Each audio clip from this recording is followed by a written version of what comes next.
Mathematics teaches us that every problem has a solution. Now it depends whether we are able to get that solution or not, and which eventually depends on how we are reacting to the problem.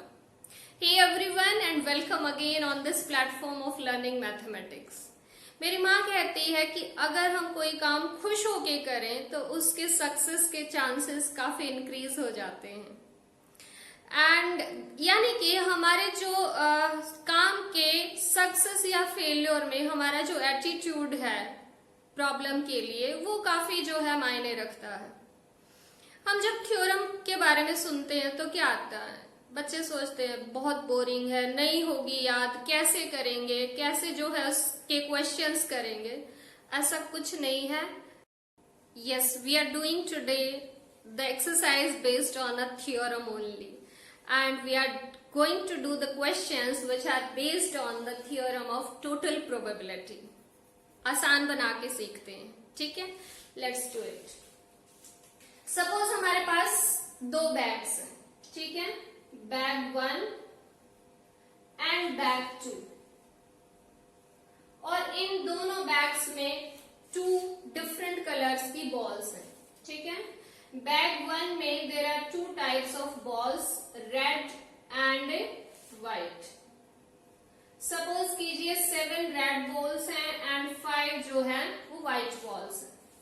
Similarly in bag 2 there are different type of balls, red and white only. Suppose it has 6 red colour balls and 4 white colour balls, ठीक है? ये situation given है हमें। अब question क्या आता है?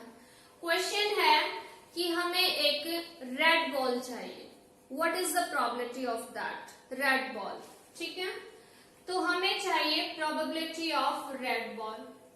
अब यहाँ पर दो सिचुएशन अराइज होती है कि भाई रेड बॉल फर्स्ट बैग में भी है, रेड बॉल सेकंड बैग में भी है। तो यहाँ से अगर हम बॉल फाइंड आउट करेंगे तो उसके जो है लेने पड़ेंगे चांसेस और similarly from here as well. यानी कि हम टोटल जो है ये देख रहे हैं कि हमारी जो रेड बॉल आने की प्रोबेबिलिटी है वो क्या क्या हो सकती है, क्या क्या चांसेस हो सकते हैं, that is what total probability. See, red ball हमारी बैग 1 से भी आ सकती है, रेड बॉल हमारी बैग 2 से भी आ सकती है क्योंकि दोनों ही बैग्स में जो है रेड बॉल्स हैं। सो रेड बॉल आने की जो संभावना होगी, प्रोबेबिलिटी होगी, that might be from bag 1, यानी कि probability of red ball from bag 1, यानी कि अगर हम बैग 1 को इवेंट सपोज कर लें तो यहां से आ सकती है बैग 1 से। लेकिन क्योंकि हमारे पास दो बैग हैं तो obviously we have to choose one bag firstly, then only we can get the red ball from that bag. So that means हमारे पास पहले यहाँ पर क्या होनी चाहिए, प्रोबेबिलिटी ऑफ इवन का मतलब बैग 1 होना चाहिए, तभी हम उसमें से रेड बॉल फाइंड आउट कर सकते हैं। या फिर एक और दूसरा चांस है कि रेड बॉल यहां से भी तो आ सकती है, तो यानी कि probability of red ball from bag 2 यानी कि E2। लेकिन उसके लिए हमें पहले क्या करना होगा, we need to choose that bag. E2 जो है हमें फाइंड आउट करना होगा and that is total probability theorem. यही तो दो चांस बन रहे हैं और क्या है, नथिंग एल्स। हमारे पास रेड बॉल की प्रोबेबिलिटी चाहिए, इसके लिए हमने सोचा कि रेड बॉल जो है यहाँ पर भी है, यहाँ पर भी है।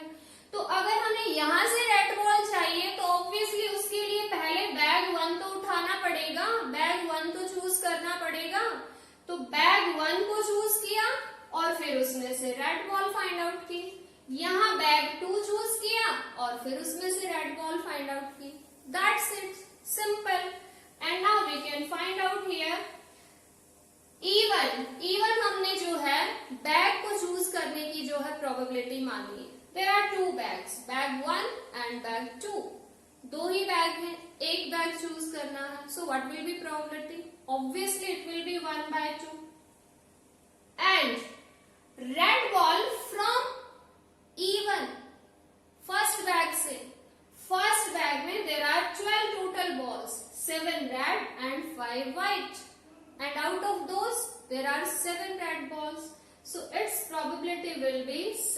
Divided by 12. देन प्लस दूसरा चांस भी देखते हैं. E2 सेकेंड बैग की क्या प्रोबेबिलिटी है? Obviously it is 1/2. And then red ball from second bag and that is 6 red balls and total number of balls are 10, so it will be 6/10. And now we need to simplify this. So this is 7/24 and plus 6/20. And further we can solve it by taking the LCM. So 20 and 24 we can cancel out it. 3/10 भी हम इसको लिख सकते हैं. And now we can have its LCM. 3/10, 24 and 10 LCM. So it will be 120. So 5, 35 and plus 12 3s are 36. So it will be 71/120. So this will be the probability of getting a red ball out of one of the bags में से क्या होगी totally, वो हम जो है यहाँ पर देख चुके हैं. So this is very simple. अभी हमने ये थ्योरम नहीं पढ़ी क्योंकि शुरुआत में अगर मैं इसको रीड करती या आपको समझाने की कोशिश करती, पल्ले नहीं पढ़नी थी. Let's see now. अब देखिए क्या है थ्योरम. और इन जनरल ये एग्जाम में थ्योरम पूछी भी नहीं जाती है. इसके बेस पे जो क्वेश्चंस हैं वो हमें सॉल्व करने होते हैं. बट जब तक हमें इसका मीनिंग समझ नहीं आएगा we can not solve the questions. Let's see. E1, E2, E3, En partition कर दिए हैं किसी सैंपल स्पेस S के. And suppose that each of the events E1, E2, En has non-zero probability of occurrence. ठीक है, इसको अगर हम एक वेन डायग्राम से समझने की कोशिश करें तो this is our sample space और इसके हमने बहुत सारे इस टाइप से क्या कर दिए हैं, पार्टीशन कर दिए हैं. ठीक है, इस टाइप से बहुत सारे पार्टीशन कर दिए हैं. Like this is E1, E2, E3 like that. These are partition of this sample space S. और ये सारे जो पार्टीशन किए हैं इन सभी की जो प्रोबेबिलिटी है अक्रेंस की that should be non zero. क्योंकि अगर उसकी प्रोबेबिलिटी जीरो होगी तो वो मीनिंगलेस है, उसका कोई मीनिंग ही नहीं बनता. सपोज हमारे पास यहाँ पर दो बैग थे, बैग 1 एंड बैग 2. मान लीजिए कि बैग 3 यहाँ पर है ही नहीं, कोई तीसरा बैग है ही नहीं और ये कह रहे हैं कि थर्ड बैग भी जो है कंसीडर कीजिए और फिर उसमें से प्रोबेबिलिटी फाइंड आउट कीजिए रेड बॉल की. दैट इज मीनिंगलेस, है ही नहीं जब यहाँ पर third bag. So that means जितने भी हमने पार्टीशन किए हैं यहाँ पर उन सभी की जो अक्रेंस की प्रोबेबिलिटी है that should be non zero. वो जीरो नहीं होनी चाहिए, यानी इम्पॉसिबल इवेंट यहाँ पर कोई भी नहीं है. देन आगे क्या है, A be any event associated with S. इसी सैंपल स्पेस से हमने कोई इवेंट ए मान लिया. ठीक है, ए जो है वो इवेंट है which is associated with this sample space. तो occurrence of A, probability of A will be equal to probability of happening of event, यानी कि हमारे पास फर्स्ट इवेंट होगा, फिर उसमें से A की क्या चांसेस हैं, देन सेकेंड इवेंट की क्या चांसेस हैं, यानी उसकी क्या प्रोबेबिलिटी है और उसमें से A के क्या चांसेस हैं. It is nothing but the conditional probability कि E2 के क्या चांस हैं और फिर A/E2 का मतलब है कि E2 आपने चूज कर लिया, E2 अगर हो चुका है देन A के क्या. इसको अगर हम इसी से कनेक्ट करें तो आपको बहुत जल्दी समझ आएगा. E1 इवेंट है बैग 1 चूज करना, E2 इवेंट है बैग 2 चूज करना, A इवेंट क्या है, रेड बॉल फाइंड आउट करना. सो what will be the probability of red ball. अभी अभी हमने बात की कि भाई वो बैग 1 से भी आ सकती है, बैग 2 से भी आ सकती है।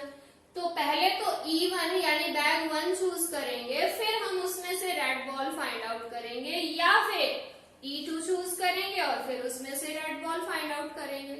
So that is the total probability and same it is written here कि E2 इवेंट की प्रोबेबिलिटी क्या होगी एंड फिर E2 को चूज करने के बाद A की क्या होगी। और इसी तरह से अगर उसके n पार्टीशंस हैं तो En की क्या प्रोबेबिलिटी है and after that what is probability of A when En has chosen या En हैज बीन सेलेक्टेड। इसी बात को हम समेशन फॉर्म में इस तरह से भी लिख सकते हैं। It is summation j is equal to 1 to n probability of any event Ej into probability of A by Ej का मतलब है कि Ej has been selected and then we are getting the probability of A. That's it. This is the theorem.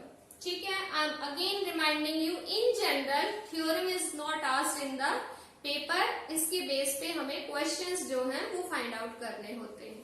Let's solve one of the example which is given in NCERT to understand it more clearly.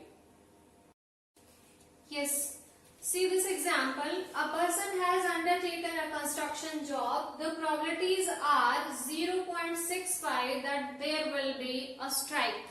उस construction job पर strike होगी, उसके chances है 0.65. 0.80 that the construction job will be completed on time if there is no strike. यानी condition आ गई है कि अगर स्ट्राइक नहीं होगी तो कंस्ट्रक्शन जॉब टाइम पे हो जाएगा, उसके चांसेस ये है. And 0.32 that the construction job will be completed on time if there is a strike. Strike होगी तो फिर क्या चांसेस हैं काम पूरा होने के, उसके ये चांसेस हैं. Determine the probability that construction job will be completed on time. ये हमें बताना है. बच्चे जो है कंफ्यूज इस बात में होते हैं कि ये टोटल प्रोबेबिलिटी का क्वेश्चन है, कंडीशनल प्रोबेबिलिटी का क्वेश्चन है, या फिर बेस थ्योरम से रिलेटेड है, क्या है. Don't forget to watch our next video जिसमें हम बेस थ्योरम जो है बताएंगे और डिफरेंस भी क्लियरली होगा कि कैसे पता चलेगा कि ये बेस थ्योरम का है या फिर ये टोटल प्रोबेबिलिटी का है. फिलहाल अगर हम देखें तो टोटल प्रोबेबिलिटी सिंपल सी दिखाई दे रही है. इसमें एक ऑप्शन बनता है कि ऐसा भी हो सकता है, ऐसा भी हो सकता है. प्रोबेबिलिटी किसकी फाइंड आउट करनी है कि job will be completed on time. यही हमने जो है अपना इवेंट मान लिया कि इसके लिए प्रोबेबिलिटी फाइंड आउट करनी है. ठीक है, लेट ए इवेंट हमने मान लिया या A is event that construction job will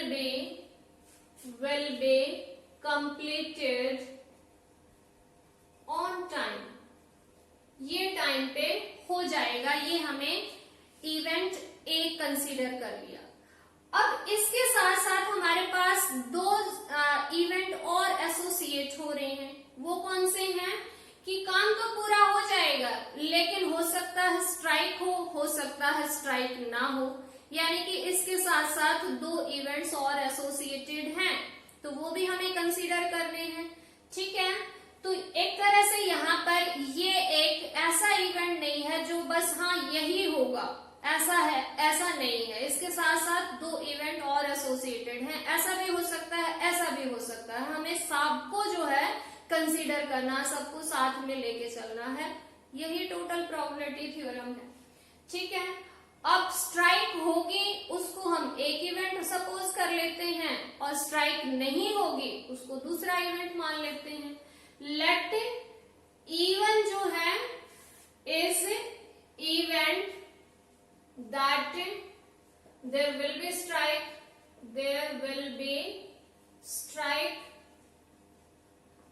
and E2 is event that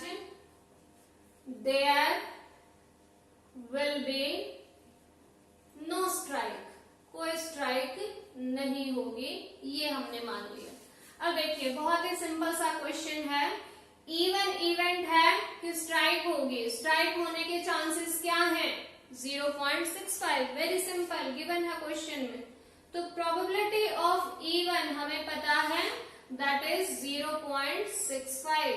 अब E2 स्ट्राइक नहीं होगी, अब स्ट्राइक है या तो होगी या नहीं होगी, दैट मीन्स ये दोनों जो है कॉम्प्लीमेंट्री इवेंट्स हैं, तो probability of E2 will be obviously 0.35। 1 में से ये माइनस कर देंगे तो दैट विल बी 0.35। ये हमने फाइंड आउट किया, it was not given in question but understood है कि या तो स्ट्राइक होगी या फिर नहीं होगी, and these two are complementary events. तो कॉम्प्लीमेंट्री इवेंट्स का जो सम है प्रोबेबिलिटीज का दैट इज ऑलवेज 1। कोई काम होगा या नहीं होगा तो ऑब्वियसली दोनों में से श्योरिटी है, यस दिस इज गिवन। फिर हमें क्या गिवन है वो भी देख लेते हैं कि प्रोबेबिलिटी ऑफ कंस्ट्रक्शन जॉब काम हो जाएगा अगर स्ट्राइक नहीं है, स्ट्राइक नहीं है तो काम हो जाएगा। काम होने को हमने माना है ए, यानी कि ए काम हो जाएगा अगर स्ट्राइक नहीं है, स्ट्राइक नहीं है उसको हमने माना है E2 और इसके चांसेस गिवन है 0.80 गिवन है। दूसरा हमें एक और गिवन है कि अगर स्ट्राइक है तो उसके क्या चांसेस हैं और that is given as 0.32। So all of these events we are given provided, just हमें समझना है उस क्वेश्चन को ध्यान से। अब देखिए अब हमारे पास क्या क्या है, अब हमें फाइंड आउट करना है कि काम हो जाना चाहिए भाई, कंस्ट्रक्शन वाला काम होना चाहिए, स्ट्राइक है या नहीं है उससे कोई लेना देना नहीं है, काम होना चाहिए। लेकिन हमें तो चांसेस देखने हैं ना कि काम स्ट्राइक होगी तो उसके क्या चांसेस हैं, नहीं है तो क्या चांसेस हैं, सभी को ऐड कर देना है, टोटल प्रोबेबिलिटी थ्योरम बन गई है। सो हमें चाहिए कि काम होना चाहिए, construction job will be completed on time, तो that is equal to strike होगी और फिर काम होगा probability of A by E one, and दूसरा स्ट्राइक नहीं होगी और फिर जो है काम होगा। So all we are given, सारी जो है चीजें हमें प्रोवाइडेड हैं। लिखेंगे वन बाय वन। इवन की probability 0.65 multiply by A by E one is 0.32 plus E2 probability of E2 0.35 and into a by E2 is 0.80. So everything we are given and now we need to multiply and calculate. Yes, ये हम side में यहाँ पर करते हैं फटाफट से। 65 और 32 की multiply, it will be 130 and then 5 and then 18, 19508 0 and it is 2, यानी कि ये आ गया 2.08। लास्ट वाली 0 लिखने की कोई जरूरत नहीं है, नो इट विल बी 0.208 और इनकी अगर हम मल्टीप्लाई करें so what that will B 35 into 8, so 8 5s are 40 and then it is 28 and now it will be plus 0.280, बाद में 0 लिखने की कोई जरूरत नहीं है। So when we are adding these two we will get 0.488. So this is the probability of that construction job will be completed on time. So I hope you understood. इसमें हमें पॉसिबिलिटीज चेक करनी है कि हाँ ऐसा होगा तो भी क्या होगा, और इस तरह से दूसरा इवेंट अगर है then what will happen, and add these. So these are simple questions, just you need to see, you need to look at the problem very clearly. So this was example 15 and now question number 1b nearly same है. Let's see कि कैसे same है and how we can do it. An urn contains 5 red and 5 black balls. ठीक है, एक earn है, उसमें दो तरह की बॉल्स हैं, 5 red 5 black. Then a ball is drawn at random, उसमें से एक बॉल निकाली हमने. Its colour is noted, colour क्या था पता नहीं है, एक बॉल निकाली, उसका कलर नोट किया. And return to the urn, वापस से अर्न में डाल दी. Moreover 2 additional balls of the color drawn are put in the urn. वो बॉल तो डाली ही डाली, उसी कलर की, जस्ट जो भी कलर था उसी कलर की 2 बॉल और डाल दी. And then a ball is drawn at random, और फिर उसमें से एक बॉल निकाली. What is the probability that second ball is red?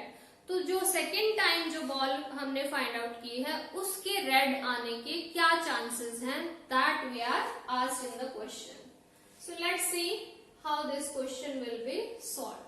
जैसा अभी मैंने बताया कि इस टाइप के क्वेश्चंस में जो हमारा फाइनल प्रोबेबिलिटी फाइंड आउट करनी है, suppose that event as a. ठीक है, इन जनरल हम उसको ए सपोज कर लेंगे तो कंफ्यूजन नहीं होगा. So let a is event that second ball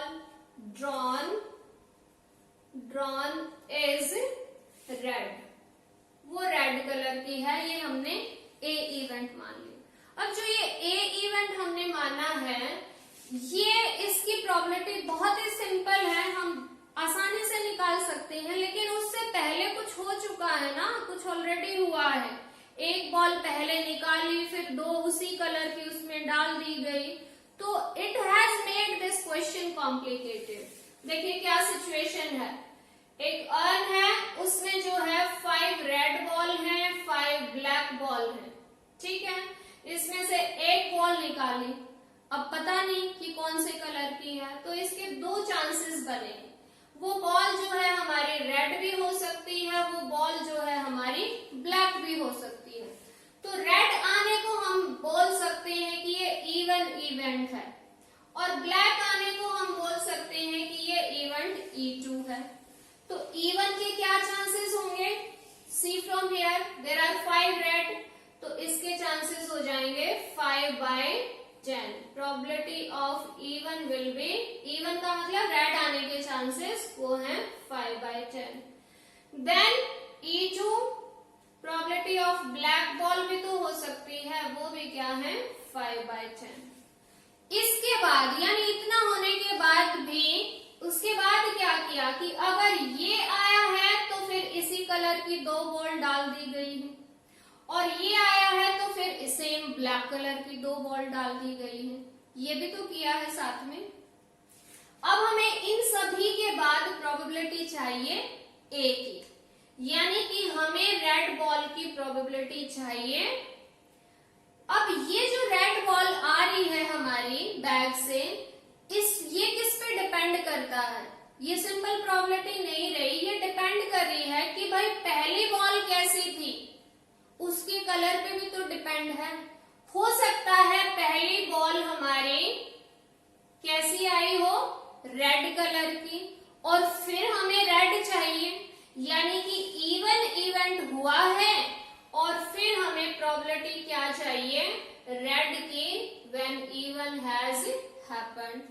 similarly ये भी तो पॉसिबिलिटी है कि पहले E2 इवेंट हुआ हो, यानी कि ब्लैक कलर निकाला हो, और फिर हमें रेड की प्रोबेबिलिटी चाहिए when E2 has happened. So this is the total probability. Simple है. ठीक है, अब इन सभी की वैल्यूज रखते हैं. E1 की प्रोबेबिलिटी मैंने फाइंड आउट कर ली है, दिस इज 1/2. अब इसको सोचना है. ये देखिए, probability of getting this red ball, even event हुआ है, यानी कि पहले वाली बॉल रेड कलर की थी. रेड कलर की थी, तो क्वेश्चन में क्या बोला है कि 2 और रेड कलर की डाल दी इसमें, तो इसका मतलब रेड कलर की अब कितनी हो गई है, 7 बॉल्स हो गई हैं। और फिर जो है रेड के ही चांसेस चाहिए हमें, तो अब रेड कितनी होगी है, 7, और टोटल बॉल भी हमारे पास कितनी होगी है, 12। 7 + 5 that means 12। I hope you understood. E1 की प्रोबेबिलिटी वेरी सिंपल, 5/10 थी, 1/2। ये 7/12 कैसे आया, रेड कलर की बॉल आई थी पहले वाली, उसको तो वापस डाला ही डाला, यानी कि 5 रेड ही रही वहां पर, सेम कलर की 2 बॉल और उसमें डाल दी गई, तो अब ऑब्वियसली जो रेड कलर की बॉल्स हैं वो 7 हो जाएंगी, and total number of balls in the earn will be 12.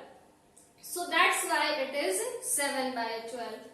Then plus E2 की प्रोबेबिलिटी, यानी कि ब्लैक भी तो हो सकती थी, उसकी प्रोबेबिलिटी क्या है, 5/10 है। 5/10 दैट मीन्स 1/2 इनटू, अगर उसमें से पहली बॉल ब्लैक निकली तो उसको वापस डाल दिया, साथ के साथ 2 और ब्लैक बॉल डाल दी, तो अब ब्लैक होगी यहाँ पर 7, ब्लैक कितनी होगी है 7, क्योंकि 2 और बॉल डाल दी है, और टोटल अब कितनी होगी है 12। लेकिन हमें तो रेड चाहिए ना, ए का मतलब है रेड बॉल चाहिए, तो रेड तो उसमें 5 ही है, तो ऑब्वियसली 5 हमारे फेवरेबल है, लेकिन टोटल चेंज हो गया है, total is 12. So this is, now we need to calculate it. It will be 7/24 plus 5/24. 24 is LCM and it is 12/24. That means 1/2. So this was question number 1, which was based on total probability theorem. We'll be doing 2 more questions to make this concept more clear to you. Yes, we have another example. You can see the probabilities of X, Y, Z becoming a manager are these. Question है कि there are 3 persons, their names are X, Y, Z. X manager बनेगा, उसके ये chances हैं, Y and then Z. This is given. The probability that the bonus scheme will be introduced if X, Y, Z become managers are these. ठीक है, यानी कि X अगर manager बनेगा तो बोनस स्कीम इंट्रोड्यूस होगी, उसके चांसेस हैं 3/10। इसका ये मतलब है Y मैनेजर बनेगा तो बोनस स्कीम इंट्रोड्यूस होगी, उसके चांसेस ये हैं, लाइक दैट। आपका क्वेश्चन क्या है, what is the probability that bonus scheme will be introduced. हमें बोनस स्कीम को इंट्रोड्यूस करना है, मैनेजर चाहे कोई भी बने, ठीक है। सो अभी बताया था आपको कि इन जनरल जिसके लिए प्रोबेबिलिटी फाइंड आउट करनी है, in general we will suppose that is event a. तो सॉल्यूशन अगर हम इसका देखें, जल्दी जल्दी से करते हैं। Let a is event that bonus scheme will be introduced. ये इंट्रोड्यूस होगी, इसको हमने ए इवेंट मान लिया, यानी कि हमें चाहिए प्रोबेबिलिटी ऑफ ए, लेकिन ए की प्रोबेबिलिटी फाइंड आउट करना सिंपल नहीं है, क्योंकि बोनस स्कीम फर्स्ट मैनेजर यानी एक्स भी इंट्रोड्यूस कर सकता है, सेकंड भी कर सकता है, थर्ड भी कर सकता है, ठीक है, और वो डिपेंड करता है उनके मैनेजर बनने पर। तो दैट मीन्स पहले तो उनके मैनेजर बनने की हमें प्रोबेबिलिटी फाइंड आउट करनी है, एंड देन उनके स्कीम को लॉन्च करने की प्रोबेबिलिटी फाइंड आउट करनी है। So that is total. So यानी कि अगर हम इसमें कि एक्स को ये समझे कि इवन इवेंट है कि फर्स्ट पर्सन यानी एक्स जो है मैनेजर बने, तो इवन हो सकता है, या आप इसको सिंपली एक्स भी बोल सकते हैं, यानी कि ये हमारे पास होगा प्रोबेबिलिटी ऑफ एक्स मैनेजर बने, और फिर a/x यानी कि स्कीम लॉन्च होगी, स्कीम इंट्रोड्यूस होगी when X has become manager. दूसरा ये भी चांस है कि Y वाला उसको जो है इंट्रोड्यूस करें, लेकिन Y वाला इंट्रोड्यूस तभी करेगा ना जब वो मैनेजर बनेगा। इसका मतलब पहले probability of Y being manager and then probability of introducing bonus scheme when Y has become manager, and then thirdly probability of Z being a manager, and then probability of a bonus scheme will be launched when Z has become manager. Everything we are provided in the question, we just need to put here. X के manager बनने के chances 4/9, manager जो है X बना और फिर जो है बोनस स्कीम लॉन्च की उसके हैं 3/10 पुट किया, देन प्लस Y मैनेजर बनेगा उसके चांस 2/9 प्रोबेबिलिटी है, देन वो स्कीम लॉन्च करेगा 1/2 एंड देन प्लस Z जो है मैनेजर बनेगा उसके चांसेस हैं 1/3 और फिर वो बोनस स्कीम लॉन्च करेगा उसके चांसेस हैं 4/5। So we need to understand the question कि ये किस चीज पे डिपेंड कर रहा है, and now we can find out it. ये कैंसिल हो रखा है, 3 3s and then it is 2 and 5, so finally it is 2/15, then it is 1/9 and it is 4/15। ठीक है, we need to take LCM 15 and 9, I think it will be 45, then we are 3 divided 3 से divide होगा and then it will be plus 6, 9 5s are 45 plus 5, then 15 3s are 45 and 4 3s are 12, 11 plus 12 that is 23 divided by 45. So that is the answer for this first question कि bonus scheme will be introduced in that company is 23/45 manager चाहे कोई भी आए। So that is the another example of theorem of total probability. And now we have this one more example. It is a question from the examination which has been asked in the exam in 2015. So let's see what is that. A bag A contains 4 black balls and 6 red ball. एक bag है, इसका नाम A है, इसमें जो है 2 तरह की बॉल हैं, 4 ब्लैक हैं एंड 6 रेड बॉल्स हैं। ठीक है, then bag B contains 7 black and 3 red balls. Bag B है, उसके में जो है 7 ब्लैक बॉल्स हैं एंड 3 रेड बॉल्स हैं, ऐसा दिया हुआ है। उसके बाद क्या किया, अ डाई इज थ्रोन। ठीक है, a die is thrown, if 1 or 2 appears on it, then bag A is chosen. Generally क्या होता है कि जब हमारे पास 2 बैग होते हैं तो दोनों को चूज करने के इक्वल चांसेस होते हैं, इक्वली लाइकली इवेंट है, लेकिन यहाँ पर बैग चूज करना भी इक्वली लाइकली नहीं है। उसके लिए भी एक स्पेसिफिकली आपको इवेंट गिवन है कि एक डाई थ्रो करते हैं, डाई पे अगर 1 या 2 आता है तो bag A is chosen, otherwise bag B, वरना फिर B को चूज किया जाता है। वरना का क्या मतलब हुआ कि डाई पे 3 4 5 या 6 आए तो हम बैग B चूज करेंगे। देन ये तो हो गए बैग्स को चूज करने की प्रोबेबिलिटी, यानी कि अगर हम बैग चूज करने को A और B को E1 एंड E2 माने, मैं फटाफट से लिखती हूँ। E1 इवेंट क्या है, bag A is chosen, chosen or selected, you may write any word, bag A is selected। तो obviously E1 के select होने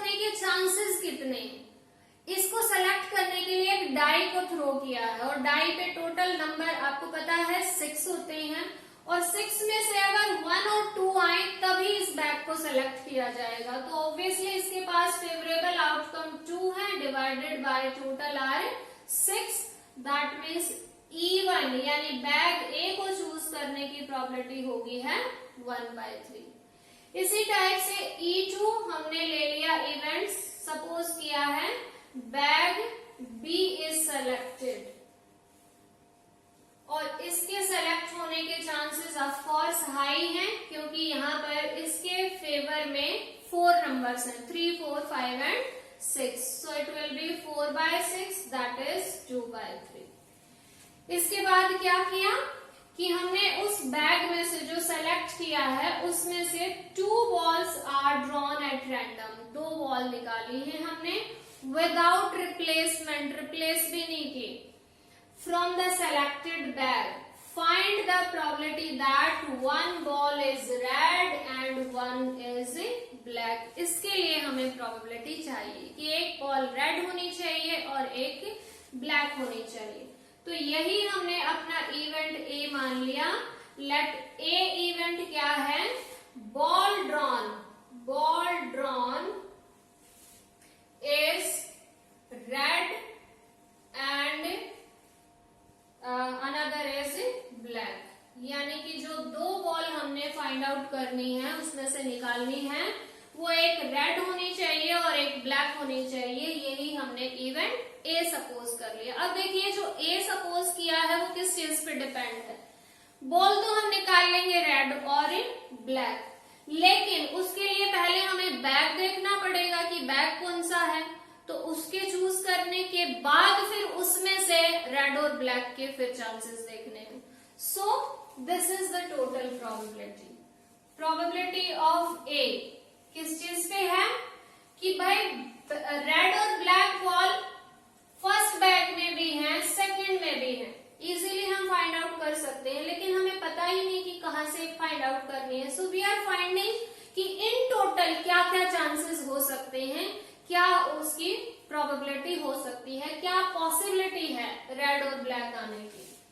तो फर्स्ट बैग से आ सकती है, लेकिन पहले उसको चूज करना होगा उसकी प्रोबेबिलिटी E1 की, या फिर प्रोबेबिलिटी ऑफ फिर साथ में A/E1 यानी कि फर्स्ट बैग से रेड और ब्लैक आने के चांसेस। दूसरा ये भी तो हो सकता है कि हम सेकंड बैग चूज करें यानी कि प्रोबेबिलिटी ऑफ E2 और फिर उसमें से ब्लैक और रेड बॉल लें यानी कि probability of A/E2। I hope you are getting. Red और ब्लैक बॉल आने के चांसेस यानी कि ए इवेंट हैपन होने के चांसेस हमें देखने कि टोटल कितने चांसेस बन रहे हैं इसके इन टोटल। तो ऐसा है यहां से भी हो सकती है, यहां से भी हो सकती है। यहाँ के लिए पहले इस बैग को चूज करना पड़ेगा, फिर हम यहाँ से इसकी प्रोबेबिलिटी देखेंगे। यहाँ से पहले इस बैग को चूज करना होगा, फिर जो है इसकी प्रोबेबिलिटी देखेंगे। सभी मिला दिए टोटल प्रोबेबिलिटी होगी। So that's it. अब देखिए हमें यहाँ से क्या देखना है। यस, E1 की प्रोबेबिलिटी हम ऑलरेडी फाइंड आउट कर चुके हैं, दैट इज 1/3। ठीक है। अब A/E1 यानी कि अब इस बैग पे, सिर्फ अब इस बैग पे ध्यान दीजिए, इस बैग से हमें एक ब्लैक बॉल चाहिए और एक रेड चाहिए, लेकिन रिप्लेस भी नहीं किए। ठीक है। तो यहाँ पर हम जो है अपना कंडीशन थ्योरम लगाएंगे कि 2 बॉल है विदाउट रिप्लेसमेंट, 1 ब्लैक 1 रेड, तो एक ब्लैक बॉल चाहिए out of how many black, 4 black balls. ठीक है। सो 4C1 यानी कि 4 में से कोई भी ब्लैक बॉल हो सकती है। सिमिलरली 1 रेड चाहिए, तो that will B 6C1 and divided by total, इसमें से हमें 2 बॉल चाहिए, कोई भी 2 टोटल में से आ सकती हैं, सो दैट विल बी 10C2। यहाँ पर हम कॉम्बिनेशन बनाएंगे क्योंकि कॉम्बिनेशन ही बन रही है, 2 बॉल है बिना रिप्लेसमेंट के हमने फाइंड आउट की। तो ये हमारे पास हो गया A/E1, यानी कि फर्स्ट बैग से एक ब्लैक और एक रेड बॉल आने के चांसेस बिना रिप्लेसमेंट के।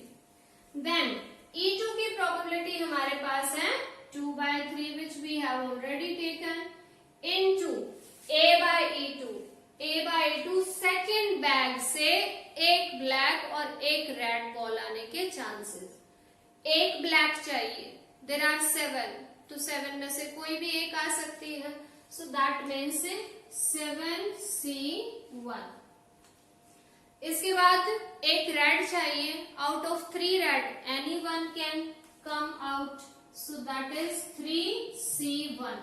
लेकिन टोटल बॉल है 10, उसमें से 2 चाहिए, बिना रिप्लेसमेंट किए निकाल रहे हैं, दोनों निकालनी है, so that will be obviously 10C2। कोई भी 2 बॉल हो सकती है। And now we need to calculate it, see it. 1/3 into 4C1 obviously 4, 6C1 obviously 6, divided by 10C2, 10 into 9 divided by 2, that is 45, and then plus 2/3 into 7 3s are 7 into 3 divided by, again it is 45.